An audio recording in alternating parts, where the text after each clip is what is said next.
Olá, vamos para mais um vídeo no canal da Ideal e hoje nós vamos falar sobre os 3 erros mais comuns no controle de carga que podem impedir você de fazer o seu aluno alcançar o pico de performance.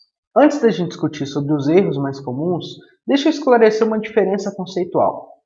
Controle de carga não é a mesma coisa que monitoramento da carga.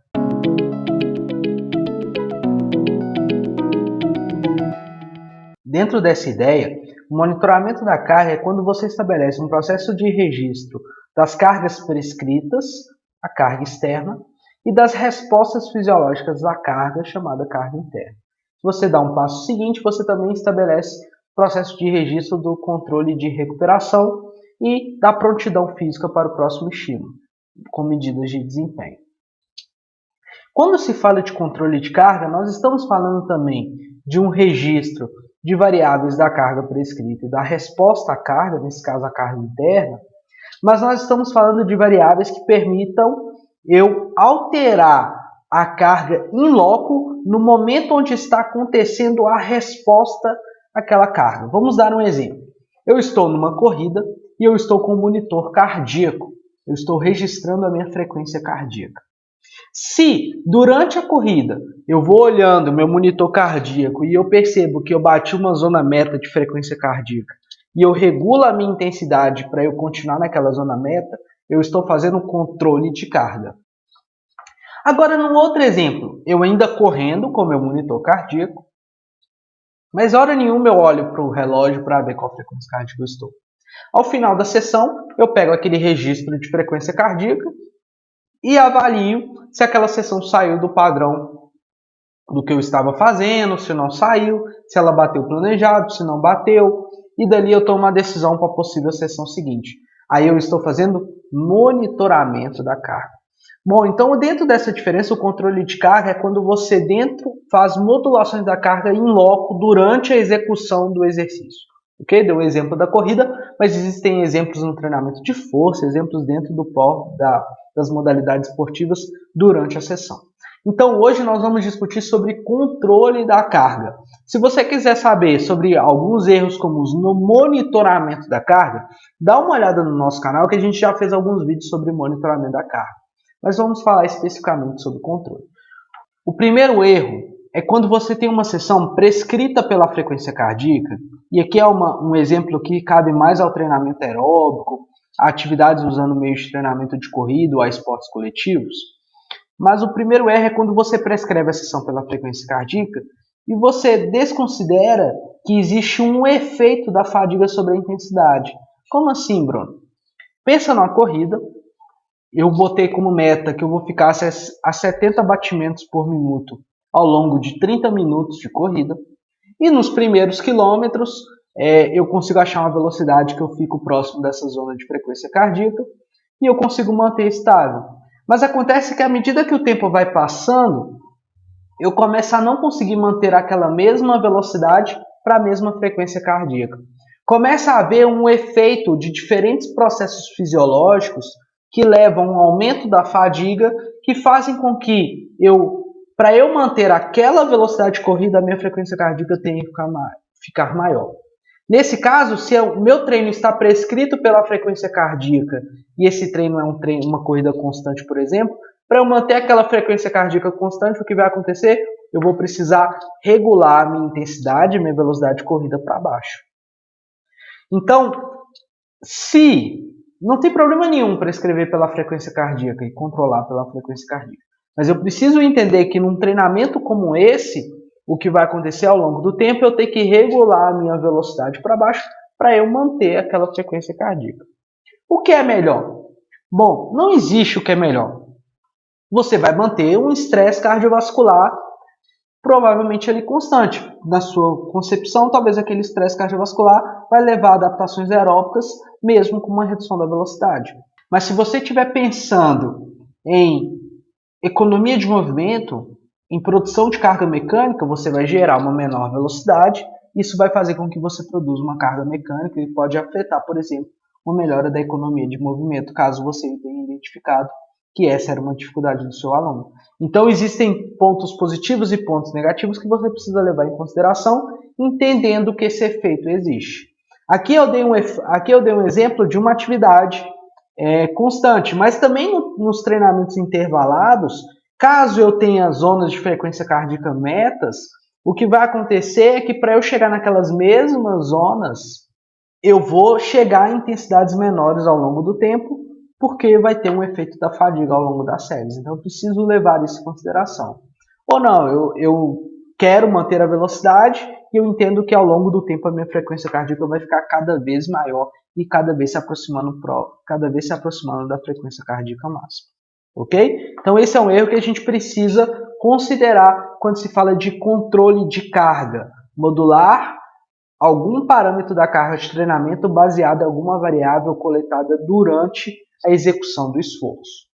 Pensando agora no segundo exemplo, agora indo um pouco mais para o treinamento de força, pense que você prescreveu a sessão por um percentual de teste de um RM fixo ao longo das séries.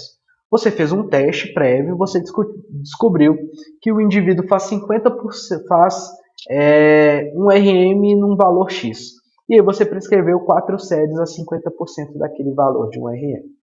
Beleza, você manteve, mas você espera que dentro daquela série, dentro daquela repetição, ele mantenha a mesma velocidade de movimento para aquela mesma carga, ou mantenha a mesma amplitude de movimento. Só que você está desconsiderando que ao longo das séries, semelhante ao exemplo ali da frequência cardíaca, existe um efeito da fadiga neuromuscular que vai acontecendo porque provavelmente você não propicia a recuperação completa. A sua recuperação entre séries ela é incompleta. Caso ela seja completa, você vai ter o menor efeito desse exemplo que eu estou dando.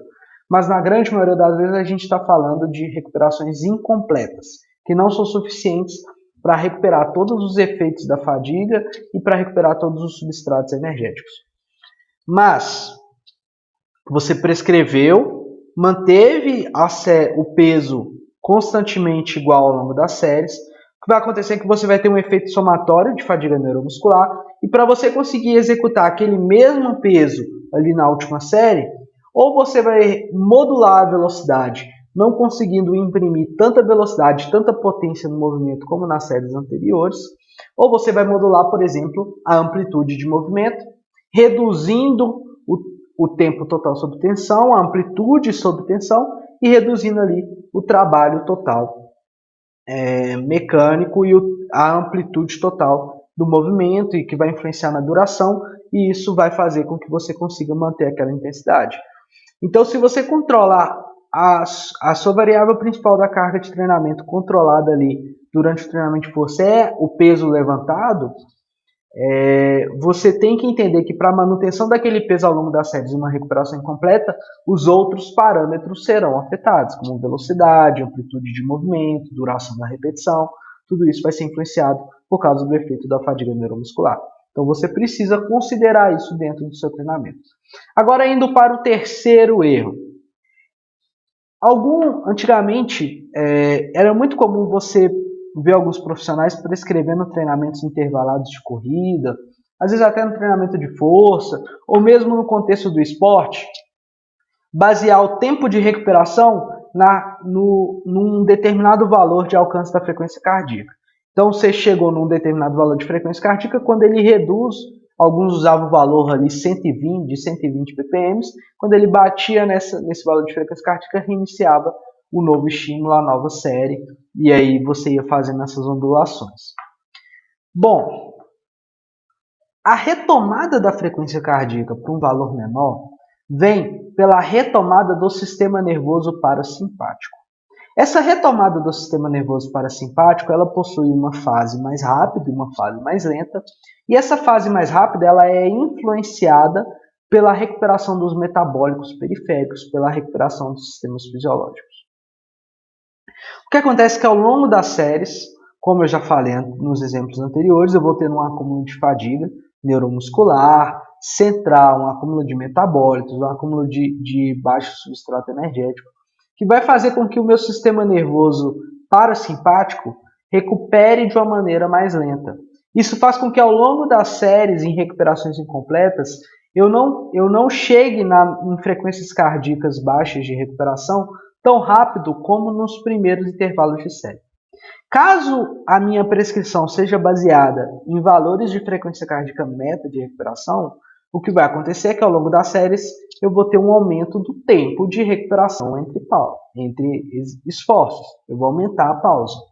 Então, se esse é um parâmetro que eu naturalmente já sei que eu não vou me importar, que não tem problema em aumentar o tempo de esforço, eu estou me baseando na recuperação cardiovascular, eu quero que ele recupere naquela frequência cardíaca, eu tomei essa decisão de uma maneira racional e eu não vou me importar, aí não tem problema. Agora, se eu quero manter uma relação esforço-pausa constante ao longo da sessão de treino e eu quero ter um equilíbrio dessa relação e mantê-la de maneira semelhante, se eu controlar a minha carga de treino pela frequência cardíaca, eu não vou conseguir fazer isso. Porque para eu chegar naquele valor meta de frequência cardíaca de recuperação, eu vou ter que aumentar a pausa. Bom, então você precisa tomar uma decisão. Eu vou seguir a resposta fisiológica cardiovascular para determinar o tempo de recuperação entre séries, ou eu vou manter uma relação esforço-pausa pré-determinada porque eu entendo que aquele parâmetro daquela forma é importante para o meu aluno ou para o meu atleta. Então você precisa entender que isso vai acontecer. Caso eu tome essa decisão de manter a relação esforço-pausa pré-determinada, você vai perceber que a sua frequência cardíaca vai, em formato de onda, ela vai chegar cada vez menos em valores menores como chegava no início da série. Isso vai fazer com que eu alcance a frequências cardíacas máximas mais rápido, o que pode levar a uma influência de eu não conseguir manter o mesmo tempo de estímulo dependendo do esforço que eu estou fazendo e do exercício que eu estou realizando. Então tudo isso tem que ser colocado na balança para eu saber se a longo prazo esse estímulo, essa combinação de esforço-pausa e tempo de recuperação e a variável de controle que eu estou usando, está sendo adequado para eu gerar as adaptações naquela capacidade ao longo do tempo. Bom, se você gostou dessas dicas e você vai conseguir enxergar o seu controle de carga de uma maneira um pouco melhor, um pouco mais diferente, sem deixar esses erros acontecerem, deixe sua curtida, compartilha com seus colegas e se inscreve no canal e ajude a gente a divulgar as ciências do esporte.